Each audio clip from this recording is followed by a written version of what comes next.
Hey everyone, welcome back to Chocolate and Spice to Brown Women Talk. I am Nidhi, and today we are diving into something that half the population will go through, but hardly anybody talks about it: perimenopause and menopause. Exactly. Hi, I'm Neha, and so today we're talking about it out loud with someone who's made it her mission to help women feel seen, supported, and feel strong. We're so excited for today's guest, Miranda Zoki, a certified physician assistant and a menopause specialist with the North American Menopause Society. She supports women through hormone therapy, reproductive wellness, and the major health shifts that come with this phase of life. And I'm so excited because our guest today is not just an expert, but she is also a longtime friend of mine. Miranda and I have been virtual friends for over 10 years now. We met through Instagram, stayed in touch, and she's a mom to two beautiful boys, a wife, and somebody who has created a life full of intention, care, and service for others. Awesome. So let's get into it. Hormones, healing, and how to reclaim your energy with Miranda. All right. Hey, Miranda. So happy to have you on our podcast. So let's start with the basics. Can you help us understand the difference between perimenopause and menopause? And when do these phases typically start and how long do they last? Yeah, so that's a great question.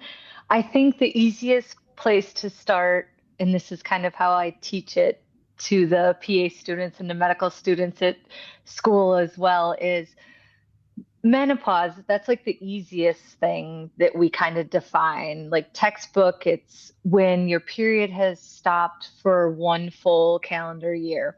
And that usually for women in the United States, average age is 51 to 52.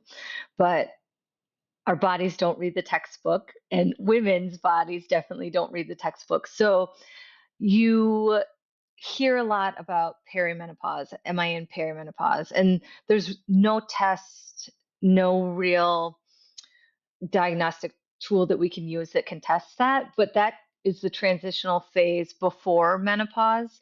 And that can be anywhere, start in like your mid to late 30s and go all the way until 52. So that's really where it gets hairy and hard for women to sort out because that time of life, you're just into everything else, your families, your aging parents, your nieces and nephews, your children, your career, your relationship. So the last thing you really have to focus on is yourself. Just that's what we do as women. So by the time women get to me at all those different times in life, mid 30s, where they're just starting, and in 40s and in 50s, they're often like, I don't even know what's going on, help. And there's no magic test to do for any of them, except for the easy part of if they haven't had a period for a year, you can be pretty certain it's menopause. But it's a hard one to really nail down. That's why this topic is so important. It's interesting. And so you say, like, for menopause, there's a textbook idea and probably some science, like broader science. But for perimenopause, because it gets overlooked so much, is there anything at all like we could be cautious about as we because like I'm mid 40s, so I'm thinking, is it like 5 years earlier from 50? Like how do I chalk it up? Yeah, that's such a great question. I tell people to start really, you know, and I listened to your last podcast, which was great, by the way, but women and people don't really start to think about it till we start going through it. And it's kind of like with secondary infertility and uh, I guess I would say I had unexplained infertility and never really did I track my cycle or anything like that. I just spent the first part of my young reproductive years trying not to get pregnant. And then when I wanted to get pregnant, I was like, what's all this? And, I am in the medical space and I was like, wow, there's so much I don't know. And I really think that women can really start to pay attention what's going on with their bodies the earlier the better. So in their late 30s, early 40s, mid 40s, it may just be something as subtle as your period gets shorter or longer, or it's heavier or lighter. And then another really big thing is mood, because when we think about menopause, we think hot flashes, night sweats, brain fog, but we don't really think about all the other ways that estrogen and progesterone really affect us. So you also might notice just little mood changes, like before, if you still get your period, before your period you start to have a lot more like what we would think of as like PMS issues, but really that's because you're losing progesterone pretty significantly leading up until your period, and then all throughout your period you're getting a rise and a low of all the other hormones as well, which is why it's so tricky. So mood change, sleep disturbances, like as you progress through the transition and closer to menopause, you'll get more sleep disturbances. You may get joint pain, fatigue. Um, Brain fog is a big one too. And how do you decipher that out with everything else going on in life? So that's also why it's really important to find a provider that's really educated in perimenopause and menopause, because otherwise we get dismissed always in medicine and healthcare. And that's pretty much why I went into this. I saw it firsthand over and over and over and over. And I'm like, no one's listening to us. Like, people just need to listen. So, Yeah. And in fact, like everything you said, I'm like textbook case for me because Me yeah, too. I was going to say the same thing. I have a list of things, and whatever Miranda says, like tick, tick, tick. Pretty and at much. night I have to wake up and drink water. Like it's crazy. I start getting joint pains if I'm not taking calcium. It's ridiculous. But do you think there are yeah. any lifestyle factors that may help mitigate some of the symptoms? hmm The biggest thing I can say is, and I've seen it firsthand in my practice, but also personally, and everyone always rolls their eyes, but I just love it. So the first is physical activity. The more you can do, the better. The strength training is really key, and I think we've learned that throughout the years, just with all sorts of cardiovascular health. And this is really no difference. Being physically active just makes the transition in perimenopause and menopause much better. We have estrogen receptors throughout our whole body, and when we lose that estrogen, we get that joint pain and bone health really suffers. So when you see the big craze about women walking with the weighted vests, I see them in my suburb and I'm like honking at them and waving, and I'm just so happy that women are out there doing that.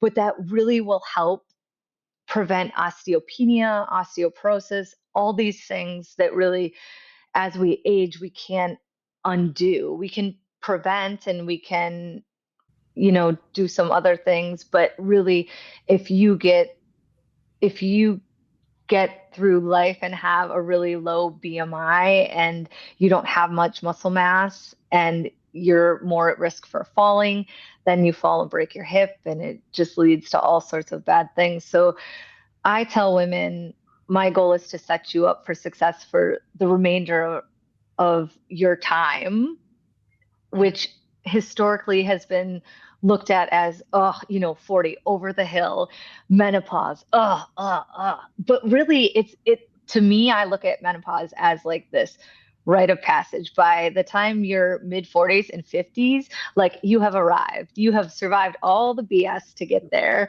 You should be so bad ass and confident in who you are. And if you aren't, I will help you get there, because this is all the time you have left and you should make it so great. But this menopause then slaps you upside the head like, well, WTF, you thought you were going to get there, but I'm going to stop you. But if you know how to navigate it, it makes it much better.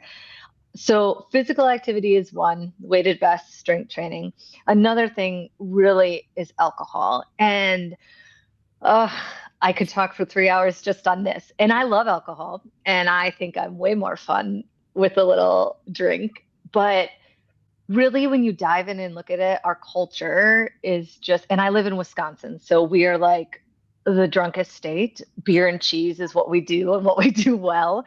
But it really, alcohol is probably the worst drug out there. And I say this coming from, for the first 10 years of my practice, I worked in the ER, and I have a family history of alcoholism, and it just is a really personal thing, but also the risk factors for alcohol um, really weigh heavy with cancers and everything else. But we're so afraid of things like hormones for menopause, but we still do the alcohol. And everything is fine in moderation, but really, alcohol is something that becomes less tolerant with menopause. It makes your symptoms worse, your hot flashes, your night sweats. You can't sleep, the hangovers the next day. And then also the anxiety of when you drink tends to get worse with perimenopause and menopause. So, as much as I love it, and again, everything in moderation, I always talk about that when I talk about menopause because it really does change things, and more is not better. So, alcohol is a big one. Alcohol and physical activity, and then having a healthy BMI is really lifestyle things that we can do that can help ease this transition and go through it. Yeah, this is so helpful. And especially the point that you made about by the time women hit 40, that's when we kind of finally let go of all our inhibitions and it's like people pleasing, whatnot. And we're finally ourselves. And then this hits and they're like Yes. constrained again some way. So I'm so glad you shared with us potential. Like, I feel like lifestyle factors like eating well, exercising, Mhm. moderation with alcohol, these are, and then just being happy. I feel like these are amazing cues. Yeah.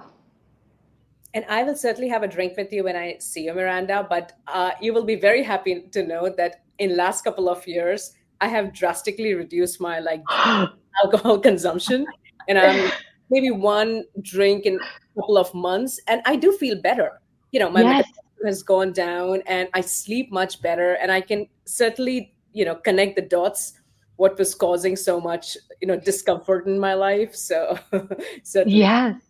Yes, me too. I mean, I grew up like it's just kind of, it's everywhere. It's our culture, it's what we do. I mean, when you host, you like I mean, I will be like, what do we need to get? What's the drink of the summer? What's this? And really too, I mean, and I have my children later in life, so how old am I? I'm 41.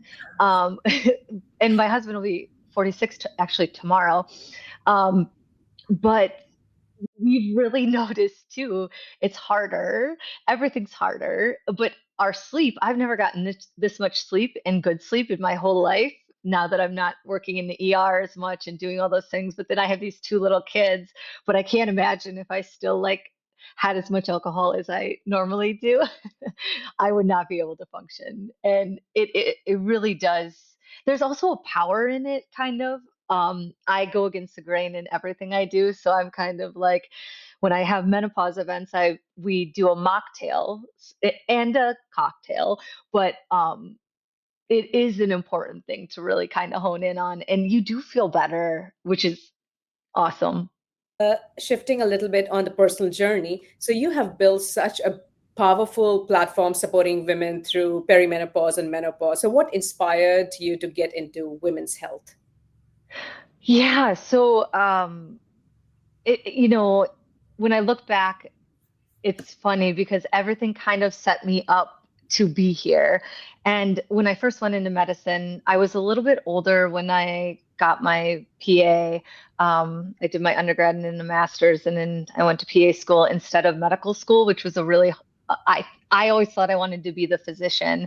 And then when I got into medical school, I was already 29, and I knew that I wanted a family, and I knew that I wanted to do medicine, and I said I should be a PA. And for our You know, audience, Miranda, can you explain what PA is? yes, yes. So a PA is a physician assistant or a physician associate. We're going through a name change, but everyone pretty much knows us as a physician assistant. So we are master level educated, and then doctorate level of medical science. And so you do your bachelor's degree, and then you do a master's program, and then a doctorate, or potentially can do a doctorate. And you can practice under an attending physician. That's usually, it's state regulated. In Wisconsin, we need to practice with a collaborating physician. So that's what we do.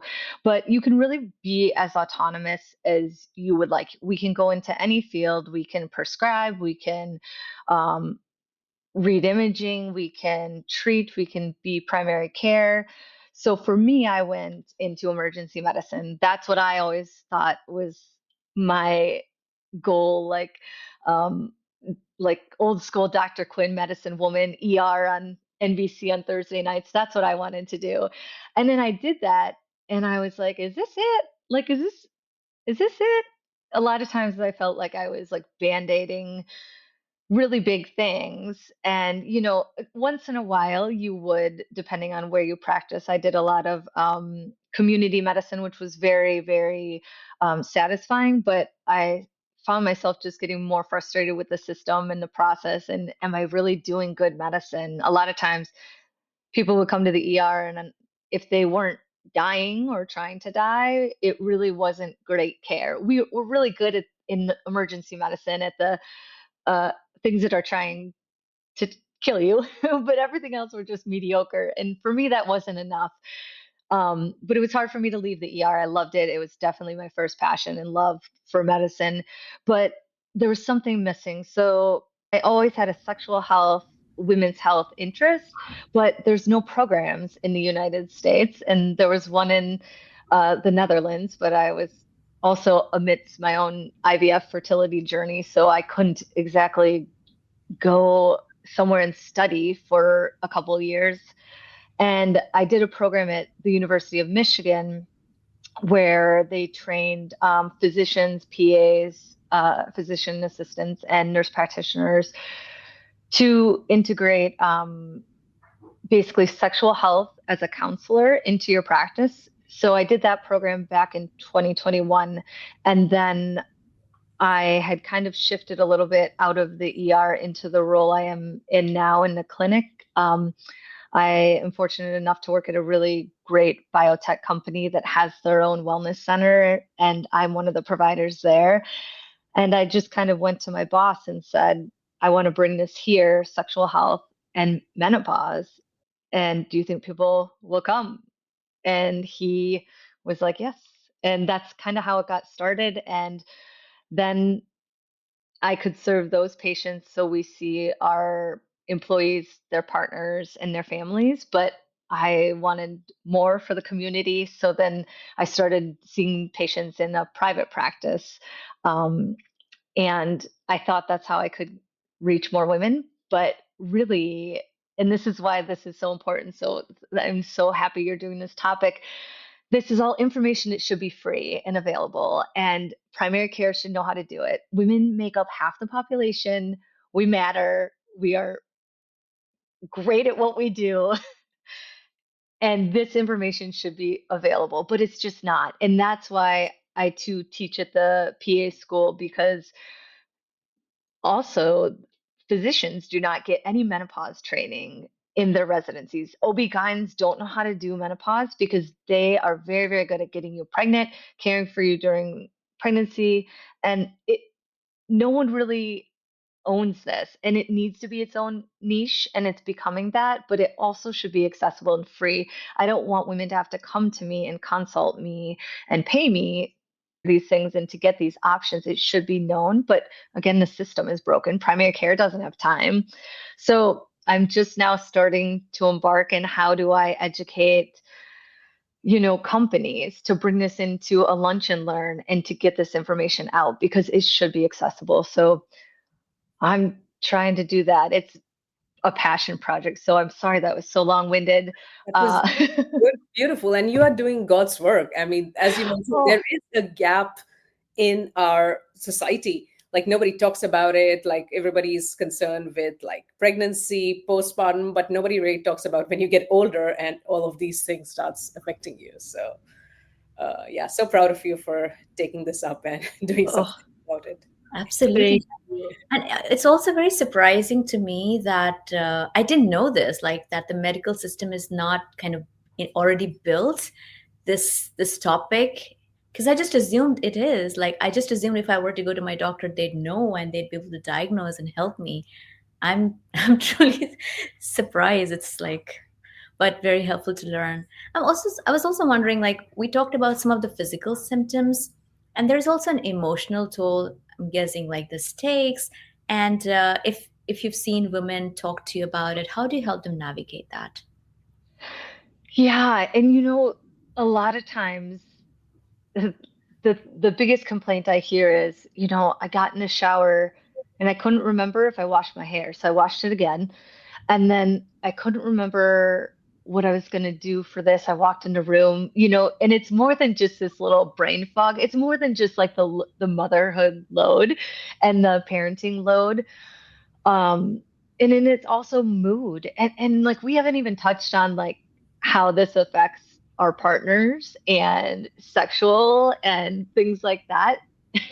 But we also live in this society that doesn't set us up for success in those areas.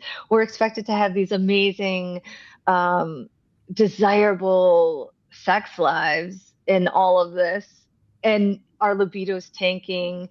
We're anxious AF.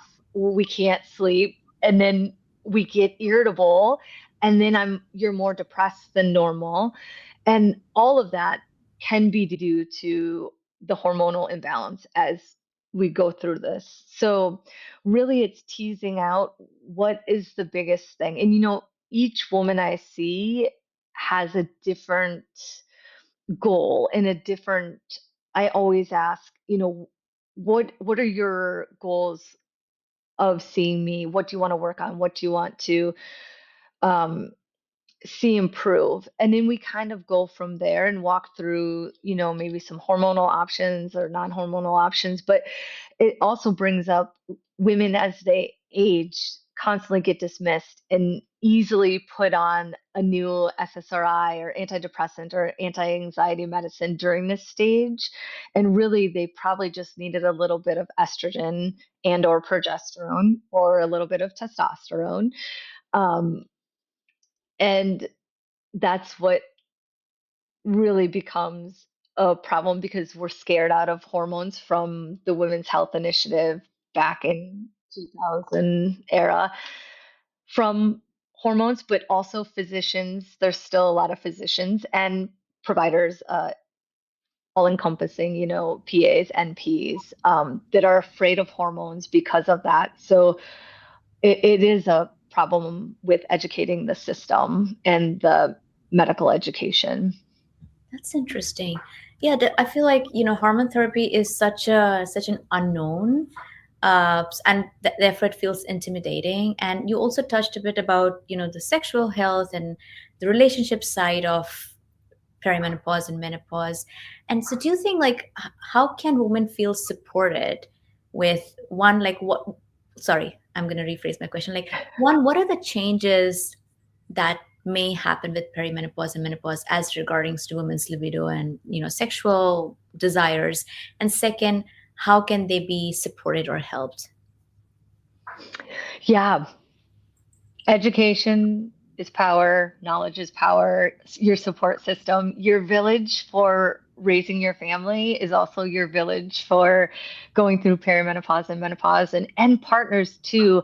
I do all of these like speaking engagements for the community, and I almost every time women say, "Can you do one for my partner?" And I'm like, "Yes, let's do it."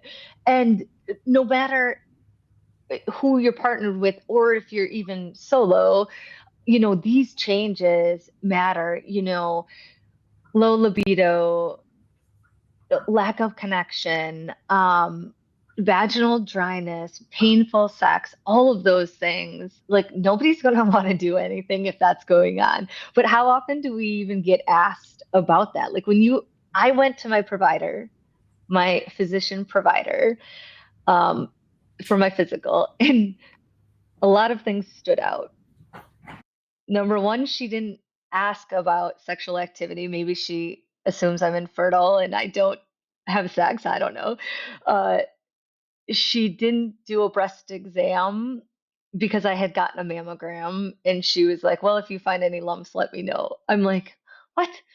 And never once is sexual activity even asked. And I don't know if people are uncomfortable about talking about it, and there certainly is a stigma around it. But again, it shouldn't be. It's one of those things in life that, number one, it's free.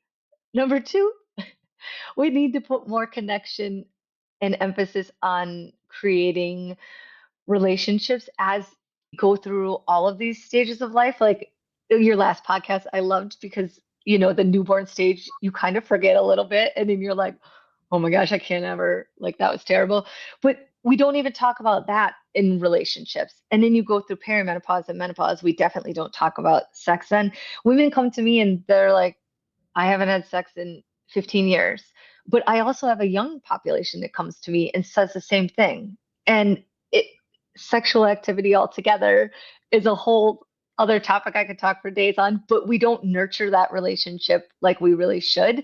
But yet we're expected to have these amazing relationships. And, um, you know, Hollywood portrays it, everyone portrays it, and it's all just BS. Like, can we talk about these things? But also, if your partner is a male, they can go get something for libido like this, but women can't. There's only two FDA approved products for women. But it's sorry, that was kind of a tangent, but This is very all helpful. important. Yeah, because this is a topic that almost feels like you're right. Like it may feel taboo, and people don't even talk about it.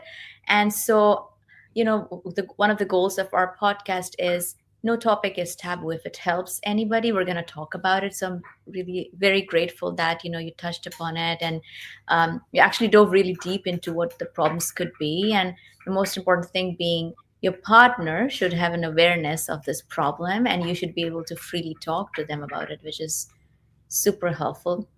Sorry, I might have forgotten to ask you about hormone therapy. You did touch upon it, but is there anything else you wanted to add about when women should take it or who should actually take it? Yeah, so that's a great question. So women, average age in the US that goes through menopause is 51, 52. But any woman that has gone through menopause earlier than 40, that is considered premature ovarian failure or premature menopause. And early menopause is when a woman goes through that between 40 and 45. And in both of those cases, those women should be on hormone replacement therapy at least until the average age of menopause, which is 51, 52.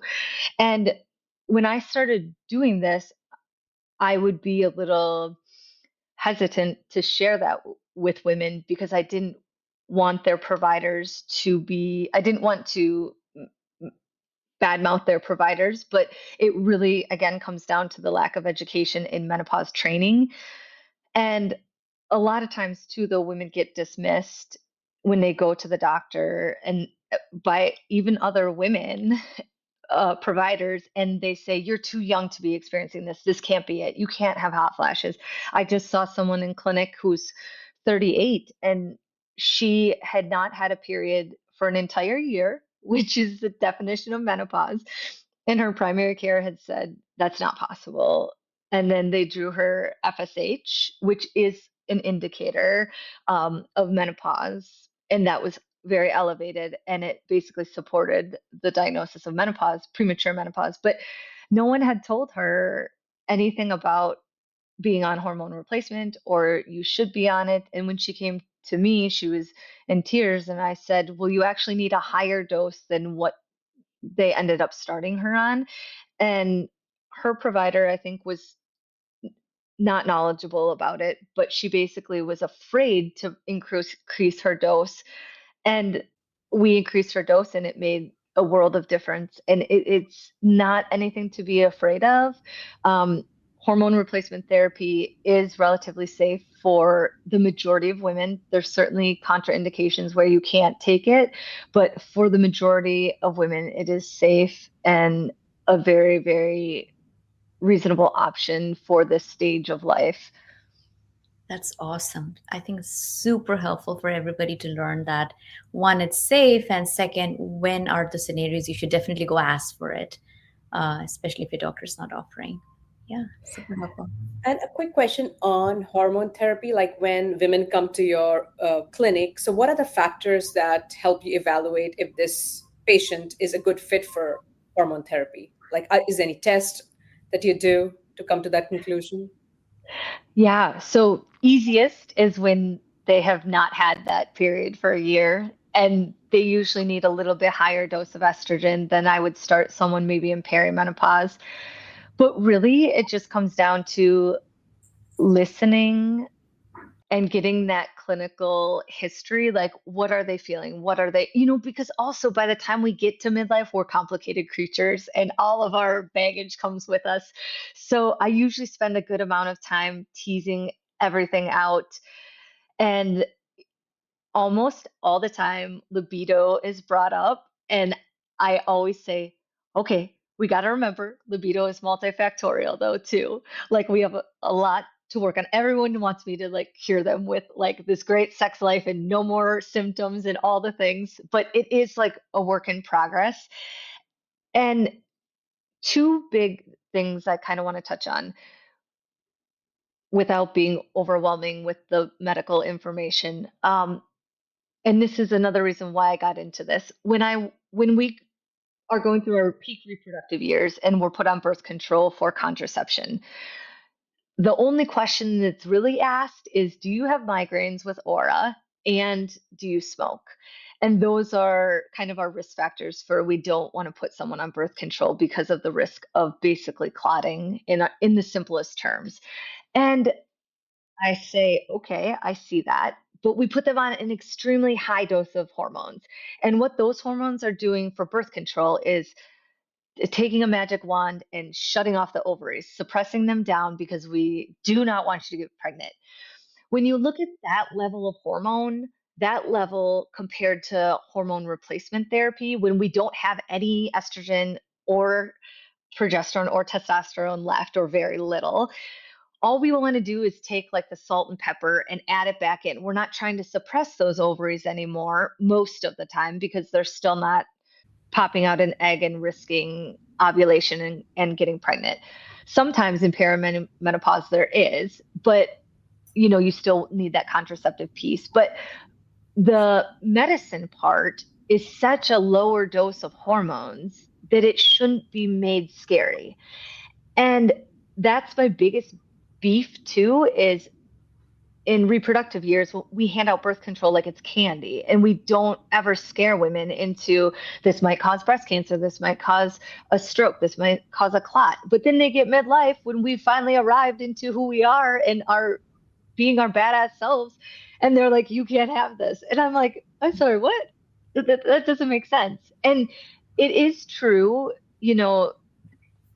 the you don't want to go 25 years without estrogen and then add it back. There is something called the healthy cell hypothesis or the timing hypothesis where you really want to start hormone replacement or menopause replacement therapy within 10 years of menopause because you don't want to go all that time without estrogen and then add it back in. That does make it a little more risky, but really it is a safe and viable option. We just have scared people with the findings that were kind of misrepresented from the Women's Health Initiative about cancer and what hormones actually do. And it scared a lot of people into that. But when you look at it big picture, the amount of hormones in your birth control is much higher than the dosing of hormones you would get for hormone replacement therapy as perimenopause and menopause, which it just doesn't make sense why the fear is still around that and scary. And same with infertility. When I went through that, I was putting on 4 patches of estrogen a day, taking oral estrogen, injecting progesterone and I did it for like 10 years. Like nobody ever said, you need a mammogram to make sure that you aren't getting breast cancer. They never said, they just wanted to make sure I didn't smoke. And there is a lot of risk factors that, as we age, which makes things a little more complicated. It's not as simplistic as I'm making it out to be, but overall, it really is ridiculous how we scare and fearmonger in medicine around this.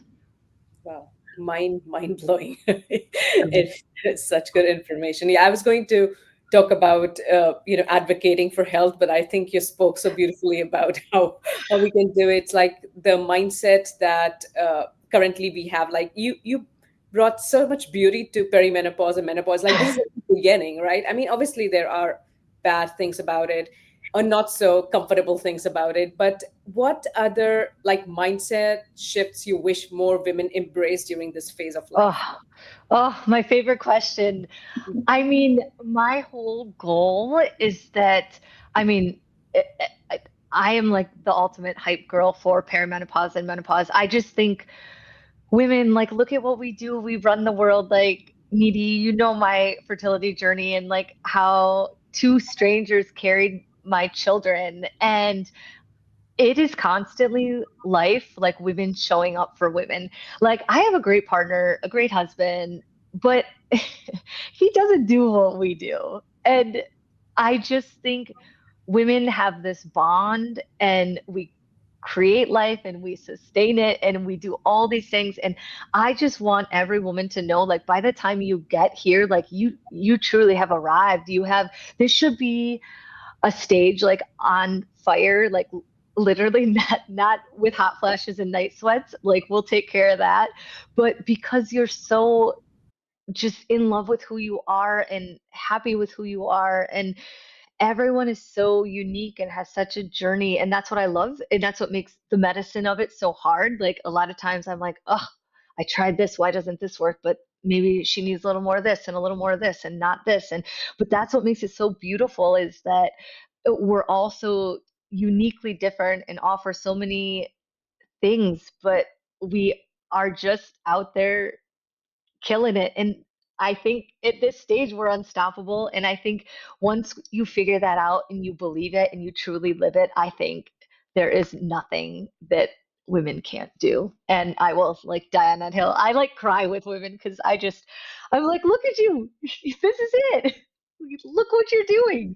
And they're like, oh, I'm not doing it. I'm like, you are doing all the things and you're amazing at it. So I just want to be that ultimate hype girl for all of the women.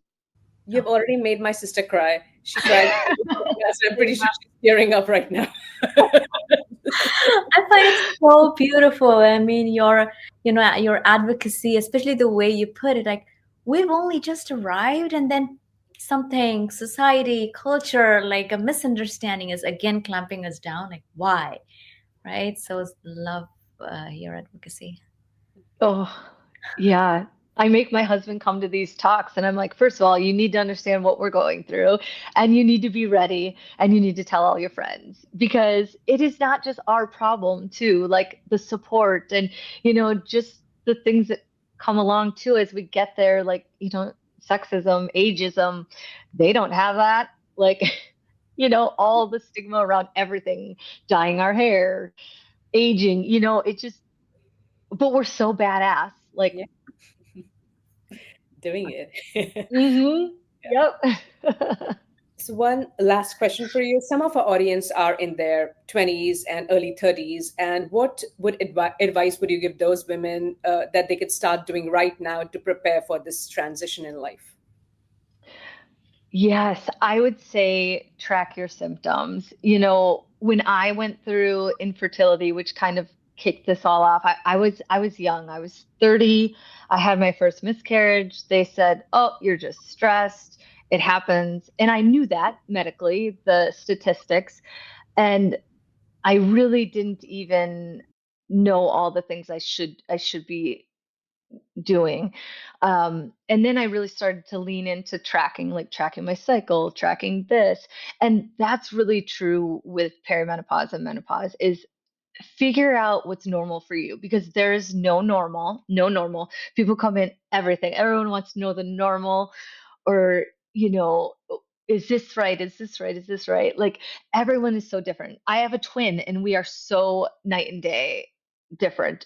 Our stages of life, our um, going through menopause, all of the things are different. So I would say track your symptoms, your sleep is so big.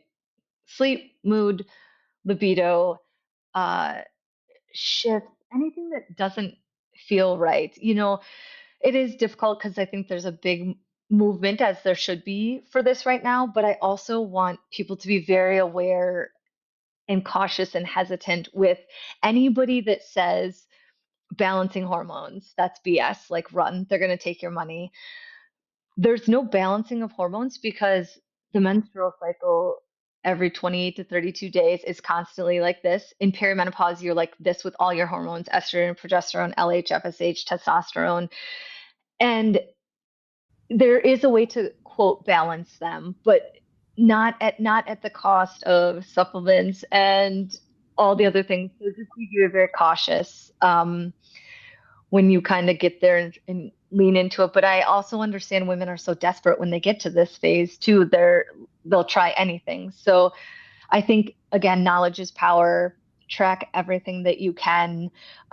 You can find certified menopause providers at the North American Menopause Society. It's actually just now called the Menopause Society, but it's NAMS. And I can maybe get that link, but you can find a menopause certified provider within your community. And again, my hope is that just this education is and knowledge is free because it should be, and we shouldn't have to be seeking out and paying these bougie private practices hundreds of dollars to tell us what should be in the medical school curriculum. But we're getting there little by little. I'm tackling the University of Wisconsin on its own. But I think we'll get there. But again, I think empowering women, we know that historically and statistically across all cultures, that creates more powerful communities and environments. So we'll just keep whittling away at that. It's beautiful. I mean, I love the fact that, you mentioned every woman is unique. And so they track their symptoms, like don't go by textbook, like on an average, this is how it should be. So that's how you're supposed to behave. No, like every woman has a different length of cycle and different approach to how they solve their like hormonal issues. And so tracking that is probably the best approach. I'm a true believer in, making sure you understand your own body rather than just going with the herd. Like, so appreciate. Yeah. All right. So, final questions for you, Miranda. So, I would love for you to share how our audience can be useful to you. So, I know you started your own business, you started your own practice. So, how can they book a visit with you? How can they support you in your journey and support us, like women like me? How can we come to you? Oh, you're so sweet. Thank you for giving me a platform to even speak. I was like, oh, they don't want me. Like, what? Is this a dream?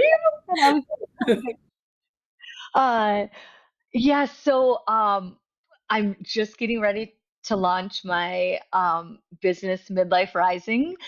And hopefully then, um, if and again, it shouldn't be the women's responsibility. So that's why I'm taking it to the corporations. If my goal is that eventually I can come in and speak at lunch and learns or, you know, just educate, and that would be the best. But I don't want women paying for that. I want the businesses in your HR departments that have the funding and the money. They should be doing that because women in the workplace are so powerful. Like, we know this, we know what we can do. But then that gets the education out to everybody in the company. And that's what I hope maybe to get support in, because really, I just want every woman to be on fire at this stage. And that's how I think I can reach as many people. And if right now, if you're in Wisconsin or Iowa, I do take private practice patients. But again, I hope to move away from that just because I care too much. I don't want this to be women's responsibilities. I want it to be the corporations and the businesses and the clinics, and I want it to be their job to do the work. But I'll keep pushing.